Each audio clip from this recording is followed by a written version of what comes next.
dia beginning with Isha. Isha and Asna Start already. Start.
Well,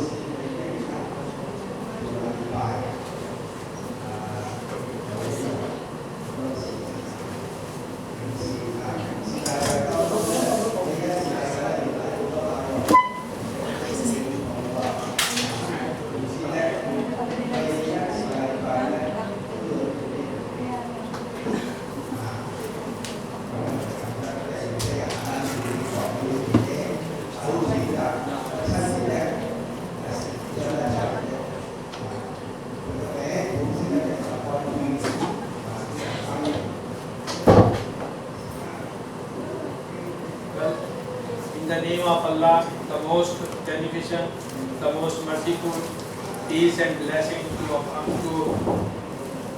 blessing be upon our beloved Prophet Muhammad sallallahu alaihi wasallam, his companions and his family. Dear brothers and sisters, I greet you all with the greetings of Islam. Assalamu alaikum wa rahmatullahi wa barakatuh, and good afternoon to everyone. On behalf of Kowloon Masjid Dawah Committee, I am indeed very glad to welcome you all to the fourth session of this series. Welcome everyone. As usual, let's begin this session with the recitation of few verses from the Holy Quran. I call upon Master Shazid for the recitation and the translation.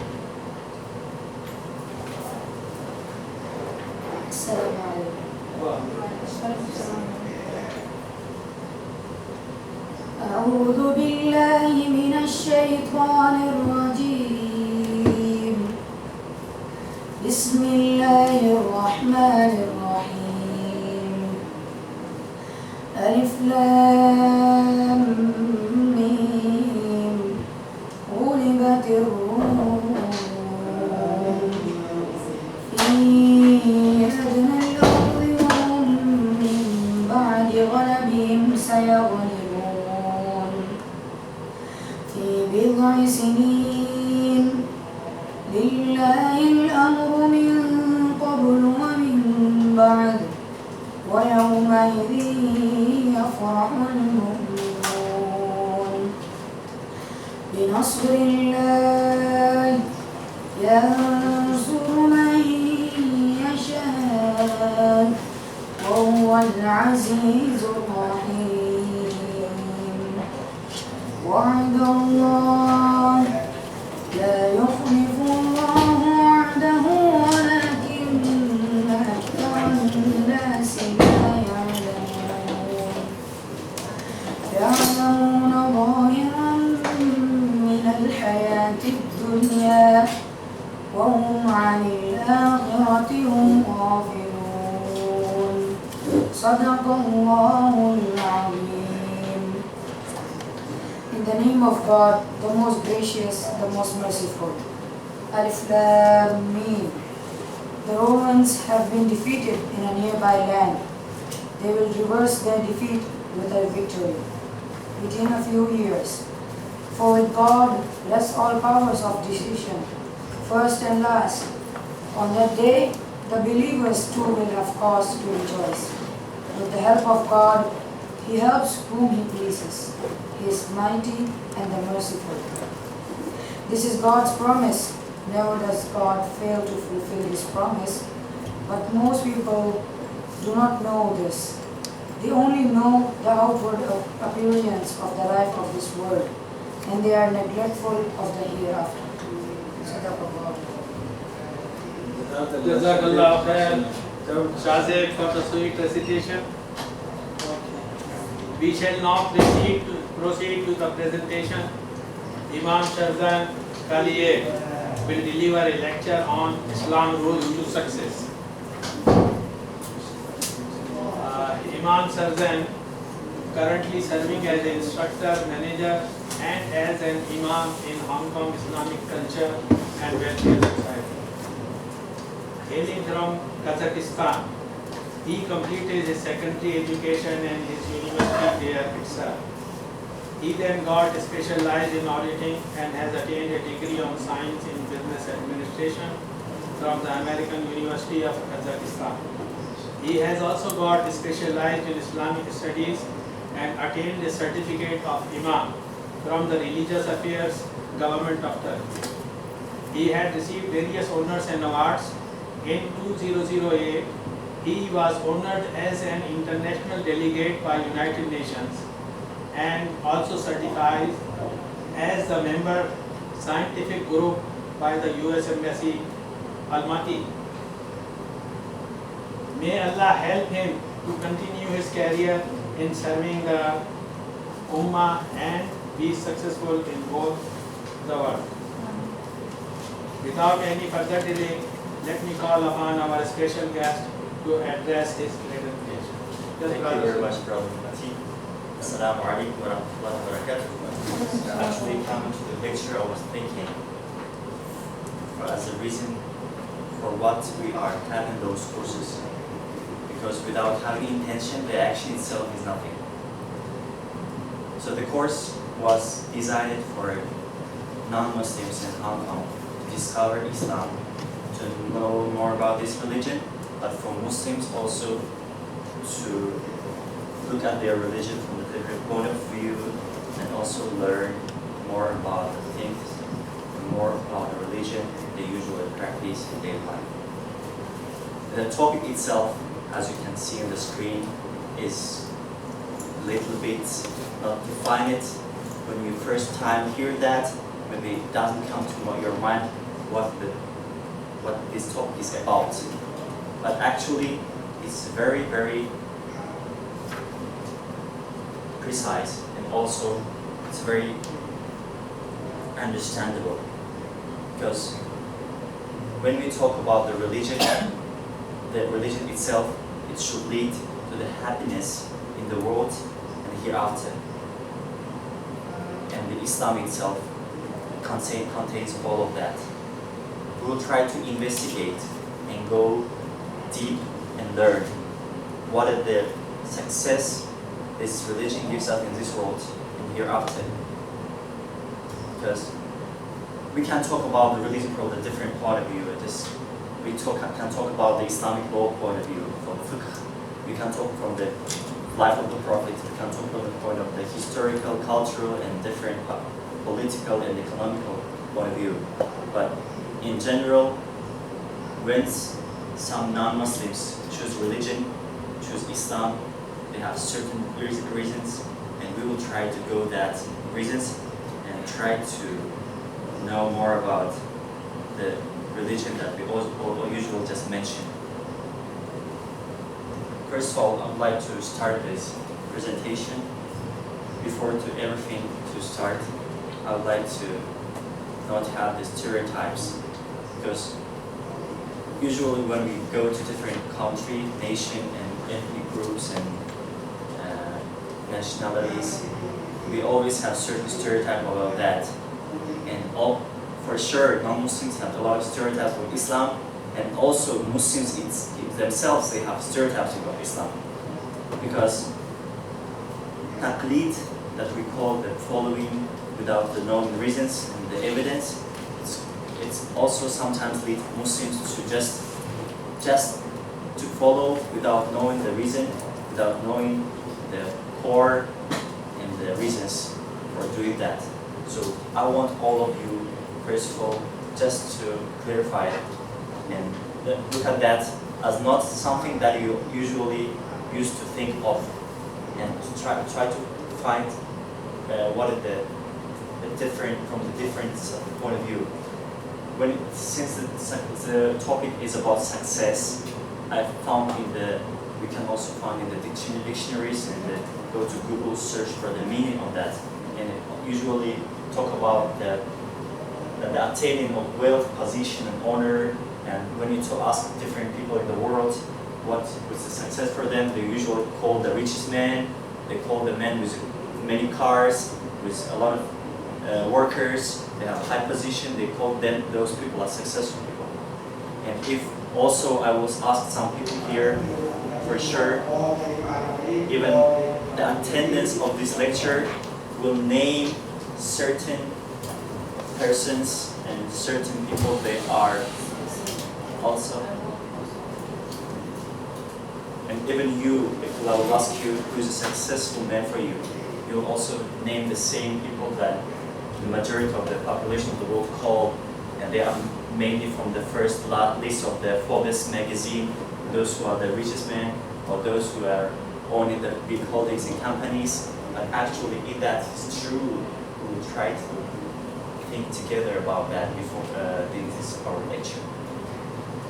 If the success itself we will define only by position, by the material gaining, and having a lot of money, position, and everything, why in the Western countries, or why in the very developed countries, the suicide is higher than in other countries? If they are really successful, if they have money, if they have the position, if they have everything, what this happens in developed countries?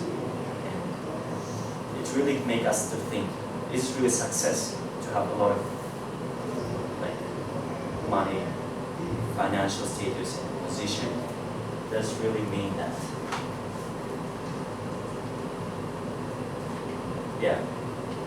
This is just one example from the internet. I found that in the US they spend a lot of money because the main illness of the nation is not about the physical illness, it's more about stress they have, about the mental disease, etc. But in Islam, when we talk about success in Islam, it has broad meaning, not as in different dictionaries or different sources. So what the Islam defines as success and why we are talking about that, why it's so important. The word success has broad meaning in Islam, as I was mentioning. Islam teaches us how to be successful and prosperous in this world and hereafter. Let's think about the business. As the owner of company, as the businessman, the smartest one will think about the long-term goals, right? And the smartest person also will do the same. Always think forward. Not only about this day, how I will eat some bread and food and eat and drink some water and just sleep. The smartest man will think about the future in long term. I was talking about the business. The smartest businessman, the person who is planning for the long term, not thinking about just a few days or a short period of time. So when we talk about success in Islam, we should talk about not only these words, because it's really limited, but the Islamic point of view on that, the success should not be limited only by the world we live in. So it goes beyond that. We are talking about the time frame or the different meaning of that. Yeah, as I said, the definition in Islam is different, and it's about submission to the God. Submission to God, and by following the rules, we could reach the success and happiness. So, why it's like this? Since the God, who is the creator, he knows us better than anyone. It's the same as one inventor will invent something, and he'll know about his invention better than some other people, right? So if we were created by the God, it means he knows us better than we ourselves. So if he has certain commands and rules, it means those commands and rules are good for us, because the Creator, he knows what is beneficial, what is good, what is bad for us. He can ban things that's going to be harmful, and allow things that is good for us, or command them. So this is it. Briefly, we can talk about the success in Islam in many classes and lectures and days and months, but now we just briefly will talk about this points. If you will ask some Muslims about their happiness and success, they will talk mainly about their inner peace. The inner peace. In many Muslim families, even if they are not financially very good, you can see the harmony, you can see the brotherhood, you can see the respect to the elder, respect to the youngest one. Because they really value the inner peace that comes from the belief to the God, to Allah. Because even in the surah of Quran it's mentioned, only by reminding ourselves the Creator, the God, our hearts can get this inner peace, mind, the hearts will be satisfied.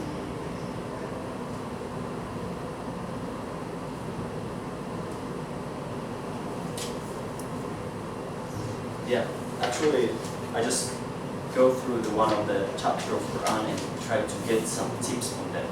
Actually, each sentence of Quran teaches us something. What we do Muslims every day, that we just read and never think about what is the message of the ayat of the sentence. This is derived from the chapter Asr of Quran, and when we read sentence by sentence, word by word, we can understand that this chapter is teaching us some winning strategies, how to be spiritual strengths, to work hard, remind each other good things, suggestions, perseverance, choosing communities, and talk back. Yeah. As I said in the chapter Asr, that is 103rd chapter of the Quran, that starts with the word Asr. In this part, in the beginning, Allah swear by the time. Actually, time in Islam is very important. For example, I will give you a very good example from the daily life. Some people, some nations, they are very punctual. And when we look at the statistics or the research, mainly north part of the Europe, they are very punctual people. And once, one of our Muslim brothers living in this country, he was wondered, asking the man. It was in Germany. In German people, they are very punctual. And they, for example, they have some meeting. They say 2:37. The meeting in 2:37, not 30, not 40. And that Muslim said, "Come on, what is the arrangement of the meeting? Why you don't say 30 or 40? Why it's 37 or sometimes 38, 39?" And this German man answered in a very good way. He said, "Actually, we learn from Muslims." He said like this. Then the Muslim was surprised. How it's possible? Because we're not so punctual, it's not part of our culture, it's more about yours. And he said, look at your time schedule of the prayers. The prayer times, they are not grounded. It means it's not saying that from 1 to 2. It's saying 1:32 to 2:07, or some very detailed information about the minutes, about the breaking fast. For example, if it's say 6:55, you don't say 56, 6, for example. You cannot say 55. It's okay. It's very close to 56. And I can start and I can round the number and start breaking the fast earlier. We can never say that, right? So it means that our religion teaches us that even the small period of time as minutes is very important. But we don't consider that as a message. We just think that, yeah, it's about the prayer time, but it doesn't mean in business I should be like this. And sometimes we come for the meetings very late, and if we have a home with a friend, we can be late for half hour, say it's okay. It's usually in our culture, right? We say, okay, that is 15 minutes, it's still not late, it's okay. And mainly we are getting used to that as a normal thing, but it should not be like this. The religion teaches us not things only related to religion. The Islam, if you go to the different sources, teach us how to do business, how to negotiate, how to live, how to work, how to marry, how to travel and get education and everything. So if Islam teaches us all those things, why we just take the part about the worshipping and praying, but not consider other parts of the religion? If we are saying that if the person doesn't accept the one ayat of Quran, he's not accepting all of Quran. But when we talk about the religion, we can just talk about the part of that. But actually, the religion itself consists of many components that we should accept and try to experience, that we try to apply in our daily life. So today, after this lesson, I hope you will look at the same religion we should every time talk and read from a different point of view. So that's why we are talking this class, Islam rules to success. Actually, Islam teaches us how to be successful, but sometimes we just ignore that, or we're so busy with our work and everything, so we just don't consider some things, some messages. And after this time, talking about the time, Asr, indeed they are the people and they are in loss. And the chapter continues the words that those who believe, but not all of them are in loss. And then the part that actually talk about the successful people, those who are believers, those who do good works, good deeds, those who support each other with truth, those who suggest each other to suggest the truth, support one another with the perseverance, with the passion. So actually, this is a translation, but we will try to understand the messages after the first word at a time. We were talking about the time, and now we will go beyond. So the meaning of beliefs is very clear. Do good deeds. I would like to underline the word good deeds. Many people, even Muslims, they think that the good deeds is only 5-time prayer and fasting during the Ramadan. But when they go to the business, they say cheating is okay. It's nowadays the standard of doing business. Otherwise, you cannot get money. Good deeds means good deeds in everything. It doesn't matter. It doesn't concern about the mosque, and it doesn't matter. It doesn't concern about the education or the work. The Muslim, the believer, should be believer everywhere, not just in the mosque or in the prayer place. If you are having negotiation with people, you should negotiate in a nice way.